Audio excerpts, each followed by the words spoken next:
Hey guys, this is OddOneGaming. This is going to be another Dragonheir Selling Gods video.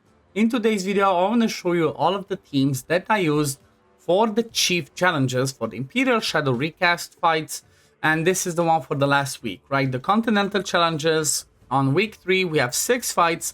And I pretty much did all of mine at the best that I could. I have specific dedicated videos on every single one of them. So you can go back and scroll through my channel, just to find out those teams, the more explicit, the more detailed ones. However, I wanted to show you my total damage, the team that I use, the builds, and a little bit of explanations for them, for people that maybe do it in the future, or maybe people that still want to do the last fights if you started on day 1 like me, or if you're somebody that started a little bit later, you can see what I did, so maybe have an idea of what you want to try and strive through, so let's check it out.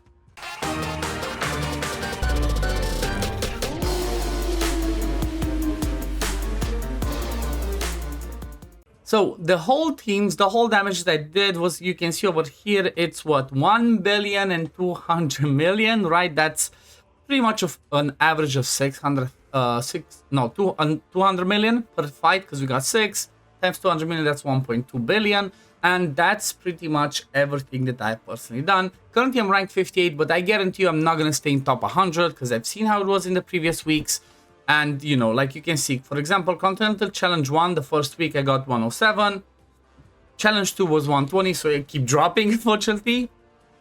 And then the third one, again, there's still a lot of hours to do. I've seen a ton of people that didn't do all of their attempts. So I guarantee I'm just going to drop out of top 100. As long as I stay in top 200, I'm okay with that. But there's not much I can do, right? I don't have that many inspired. Didn't have that many exclusive legendaries. I only had like 2. I had Flora and her exclusive, and then Telendor, which didn't prove to be that useful for what I tried to do, so I just did not do that fight at all. I just chose to go with different ones. But you're gonna see that obviously my best one was gonna be Vinara, then my second best one was going to be the Vasa one, third one was actually my Twitch one, which was kind of one of the most recent ones where I posted where I kind of used, fought fire with fire.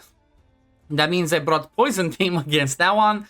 Tamar then with the Poison Team, that's, the 2 rares, 2 epics, and then Elminster is pretty much similar to the video that I showed before. Just instead of having over here another, don't remember what the other poisoner was, I just brought Gigel instead. I think on that team was somebody like, I don't remember, it was just Olga. Oh yeah, Olga can save first. That was kind of like the variation. Just, it worked like this for me, and I'm gonna show you again builds, talents, a little bit over everything.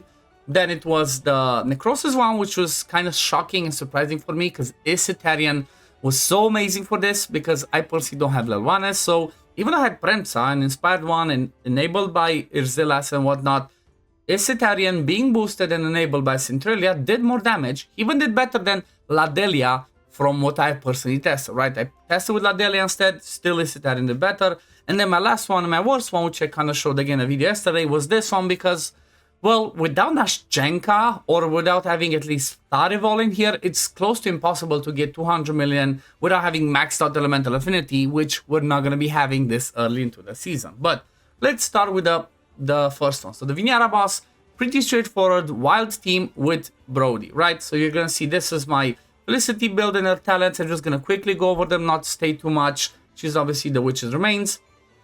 Erich was one with the Puppeteer and Pipe Organ. Again, if you want to pause for every single one of them, you can pause and see the talents that I had. Everybody you're going to see is going to be fully skilled up.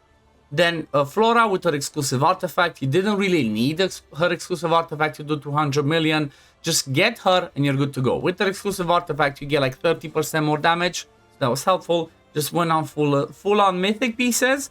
Then you're going to see Casper. Now for Casper, I do want to mention this is going to be really helpful if you have a good piece, because he's never going to take damage, right? The only one that takes damage in this fight is going to be Brody. So you can get away with this one to do 25% more damage, which obviously should push you forward with your damage overall.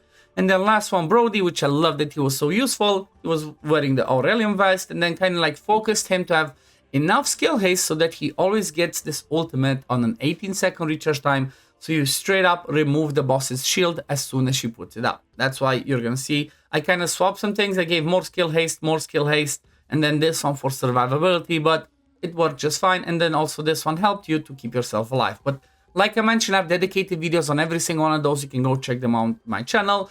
Then if you look at the Vasa boss, I've seen people do like 500 million with Lilwanis teams. Just, I don't have Lilwanis. So from my point of view, the next best thing was actually Vidimir teams, right? He's so good for this fight because of all the summons that the boss does, and then they die, and then he does ultimates again, which is the ideal one for this. So I used Thorin, which had the, what's it called, the Horn, plus the Puppeteer set, so he boosts his ultimate energy, but also the one for Fitz to just do it more often. Oh yeah, I was like, why did I use this? Because it has Quad Enlightenment, so more healing. That's why I use this glove, not because he's gonna do more damage. Next one's gonna be obviously Losenia. She is the Witch's Remains, plus she's gonna be the one with the Brotherhood Spirit to give us more damage. I tried to squeeze in some damage in there, but mostly you care about her accuracy, right?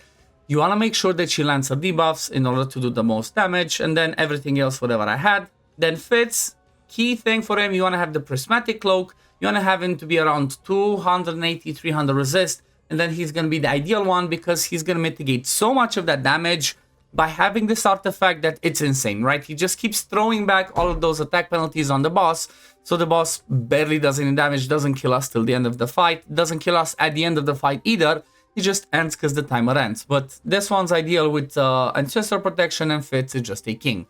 You don't even care about talents for him maxed out. Just having this and enough resist and you're good to go.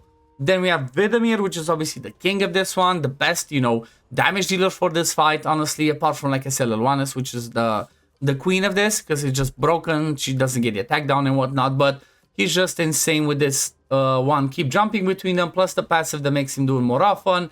I kind of went, again, mythic pieces of gear, plus this one as a bonus, and then the ring, which kind of makes him do a lot more damage. And then the other damage that I threw in there, which kind of worked best for me, was Oster.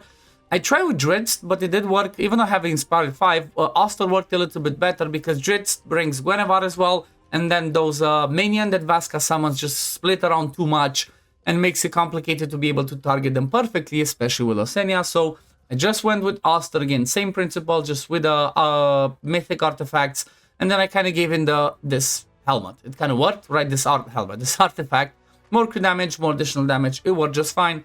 Got 219 million. Then Therendor, this is the one that I really love because, like I mentioned, Aetheterium was just the king of the damage there. But you're gonna see that I had Premsa, the full-on Enlightenment build with the Queen's Fan. Then obviously all mythic pieces of gear, you can see the talents. Then Erzilas is mostly in there as an enabler, using the Drago's Blast Jar, so it reduces the boss's damage, so we survive more. Then he also has the Brotherhood Spirit to enable everybody else for damage. And this is really key, again remember, because he's the one tanking it. It's really important to have Ancestral Guidance so that he can heal himself and survive the whole fight. And then after that, just giving crit damage, a little bit of survivability, and you're good to go. And you're gonna see that again, this is I kind of swapped out a little bit the talents, but this is the one that worked. Then we have Zorlas, which is my only healer for this fight, but worked just fine. He's also the Witch's Remains, he's also the Puppeteer, so he covers so many roles, it's just amazing, right? Defense penalty for Witch's Remains, Puppeteer to boost our ultimate energy, plus the healing that he provides when he casts the ultimate, and he was just awesome. That's why you see I went with this route for him, so he heals also based off of his max HP. Then we have Aetheterium, like I said, the king of this fight, the free artifact that we get in the game, Great Demon's Call. This one kind of enabled him to do a lot more damage, and then some mythic pieces of gear, and then the talents. These are really important. This is the one, this is the route, right, that you see over here that made me do a lot more damage than the other one, so definitely keep that in mind. And then Cinderella was just in there to have Dawn Organ Pipe to boost the attack, and also having the Ancestral Protection as, you know what, just helped us mitigate a little bit more of the damage when the boss does the ultimate, because it can go everywhere. And then also the healing mythic artifact again, when that makes her heal based off of basic attacks just to keep her alive. Okay, next one, we're gonna go over the Tamar one. This one's really fun because, well, you can see it's 2 epics, 2 rares, and then Elminster, which should be coming back. If you saw my video earlier today, in about 2-3 weeks, it kind of looks like he's gonna be coming as part of the D&D collab, so make sure you save your summons. But for this fight, add Corin with the Dawn Organ Pipe, again with the Puppeteer set. You honestly only care, you don't care about accuracy, you don't care about anything else for him, just give him attack, make him be enabler for this, because his only role is to just keep activating those poisons. Do the poison explosions so you activate them so you can place other ones, and then you're good to go. Then the next one's gonna be Gigel in this fight. He's the one that has Witch's Remains, and he's gonna be the Brotherhood Spirit. You're gonna see barely any talents on him, he worked just fine. Also gave him this one because the more debuffs he lands, the more healing he's gonna get, right? So the more he's gonna heal himself. That one worked just fine for me. Keep in mind for this fight, you want to keep an eye on the accuracy and resist levels because it's kind of important so you don't get stunned.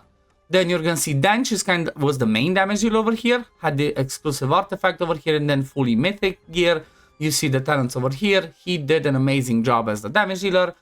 Then we have Eli, which had Rikir's Boomerang. Again, another chance to make us activate or do the poison explosion so we can do more damage and then land some more. So he did just fine. Again, you see not maxed out talents. And then we have Elminster, which he actually has the Solar King Sword. Now, the quirky thing is, you're going to be like, well, he doesn't heal. He does heal with this set, right? With the Power of Tide set, every 10 seconds that he resists or, you know, a debuff or an effect, he's going to heal by 5% of his max HP, and that was just fine. He's a bit quirky because you need accuracy, resist, enlightenment, all of that. But keep in mind his passive that gives him more resist, the more debuffs are out there, which means you can get away with a little bit lower resist. But that was the team. Next one, Twitch. This is the one that was pretty funny and I didn't expect it. It's like, yeah, I have 5 legendaries. However, it's, you know, I've seen some of the other teams and I kind of expected to need the perfect rally team or to need a Lilwanis team. But it kind of seems like I managed to make this work. Again, I have a video on this one as well. For this team at Twitch, again, as the Poison Nebular, mostly focused enlightenment and attack. And you can see his talents. Then I had Vikana, which honestly, she didn't do that much damage. She could be replaced by anyone from what I've seen. Still, I made her be the enabler with Brotherhood Spirit, gave her the Queen's Fan for all the derivative damage that she does from this one. In case it helps, she didn't do brilliant, she was just okay in there. Then we had Jathalea, which I barely had any talents on her. She's the one that had Rikir's Boomerang, so she can try and, you know, activate a few more of those poisons, even though I don't really think I needed this in this fight because I never had up to 40 poisons constantly on somebody, so it still worked. I just went with her again, enlightenment attack and all of that stuff.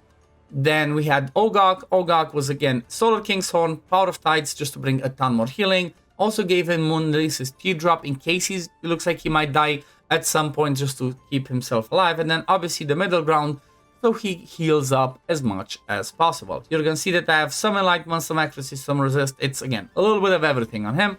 And then Duranga, which again I don't have max talents. He's the one that has Witch's Remains. He's the one that has Puppeteer's Inspiration, and then a little bit of damage that I could get. Just made sure I gave him accuracy so he lands the Witch's Remains, but also make sure that he lands the poisons that he has on the ultimate. So that's worth keeping in mind. You're gonna see not too much damage, some enlightenment, but he's mostly in there for Witch's Remains and Puppeteer because he has an AoE hit, right? It's like a range one. We have 3 of them, so you can hit more. So he's one of the best ones for this role because he also has a multi-hitter. And then the last one, my shame, I guess, but it's just the boss itself is so difficult to fight. But this is gonna be my Chrysos fight where, you know, I only did 104 million, but it is what it is. Divine Ascetic on this one with his exclusive artifact, then with a lot of, the mythic artifacts to give him as much damage as possible. Now you're gonna see that for him, I actually do not have a mythic piece of gear, right? One of these ones that makes him get lifesteal. The reason for that is he has it on the passive, right? Whenever he gains the obsession stacks, basic attack, damage reduction. Oh, sorry. Let me see. Which one is it again? There we go. So basic attack, he gets damage reduction, also basic attack lifesteal. So when this one gets to 30 stacks, he gets 15% lifesteal. So that means you're not going to need that mythic artifact. He should heal up just fine. And then just push as much damage as you can. I actually tried to replace Shelter instead of him. It did so much worse. So it kind of seems like Evelios plus Divine Ascetic does best. If you don't have Evelios, then yeah, bring Shelter instead of Evelios, so that there's another one you can enable with all of your hits. Now, speaking of Evelios, you're going to see most of them are going to be down this route to get more attack speed after they cast their ultimate. Ideal one for him is obviously Queen's Fan, or if you don't have this, one of those other mythic, those specific artifacts. For Lightning, I just didn't have Lightning legendary copies to be able to get them, so I was stuck with this. But full on Enlightenment and attack, that's all you care about on him. That's it, right? Enlightenment, attack, and you're good to go. Then Sutha actually did some pretty respectable damage. She was wearing the Whisper of the Consumer. She did some decent damage. You're gonna see she has the Ancestral Guidance, so she has some basic lifesteal to heal back up. And then I tried to focus Crit Rate, Crit Damage, attack, and then some attack speed, right? Attack speed is really good because the more attack speed you have on your people in this team, the more often Evelios is gonna do damage. That's why, you see these types of builds. Then we have Nimbus. He is my Witch's Remains. He's going to be my Brotherhood Spirit as well. That's why he's going to be going one of the first ones in the fight. Again, if you want to see all the skills, timings, and everything, I have specific videos on every single one of these. You can go and search through my channel. I cannot pin all 6 at the end, but you can just scroll because they've been posted over the last 2 weeks. You can find every single one of these teams and you can see the exact timings I had on these ones. But for him, I kind of went full on attack speed. Everything they gave me attack speed, apart from the fact that I gave him Brotherhood Spirit, so he can give us more damage. Everything that gives him more attack speed because he's a monster of attack speed, not necessarily about damage, but attack speed. He's going to attack a ton and he's kind of like one of the best enablers as well for Ivelios. And then the last one, the only support of this fight, Nathaniel, in the team was wearing Solar King's Horn. Then he's also in the Puppeteer set, so it boosts us. You can see his talents are maxed out. And then I also gave him the Skybound Alliance, the helm, right, the Sky Code Treaty, so he has a chance to remove some of those debuffs if we still have them on by the time he has the ultimate. But apart from that, focus as much enlightenment as you can get on him, and you're good to go. If you get some skill haste as well, that's gonna be nice. But that's pretty much it, right? That was all of the team. You can kind of see the funny thing about, like, you know, you can tell where I have higher points in the, like, team power, but then it's funny to see that, like, you know, some of these ones, they still did a ton of damage. But you know what? It is what it is. That's what I had. That's what I got. I'm pretty happy with this, right? I really wish there was a way I could have gotten 200 million to this one, but it wasn't the case. I'm still happy. And I guess it's time to look forward to the next one, because after this one finishes, tomorrow we should be having the Other World Exploration open. And obviously I'm going to be doing a video on it as soon as I possibly can to kind of like, you know, have a first look, because apparently there's been some things that have changed. So still keep an eye on the channel so you can see the video tomorrow. I'm gonna go over everything that we might need to know over it to try and, you know, kind of give you the tips, tricks, advice of things you should do, things you should not, and all of that. But for this one, we're gonna leave it over here. Let me know in the comments down below, how much damage did you do this week? Where are you ranking with this one? And also, what server are you on? I'm on Reborn 3. And as you can see, I obviously have a ton of Krakens, because if you look on these damage, I mean, look at it, 700 million. Oh my god.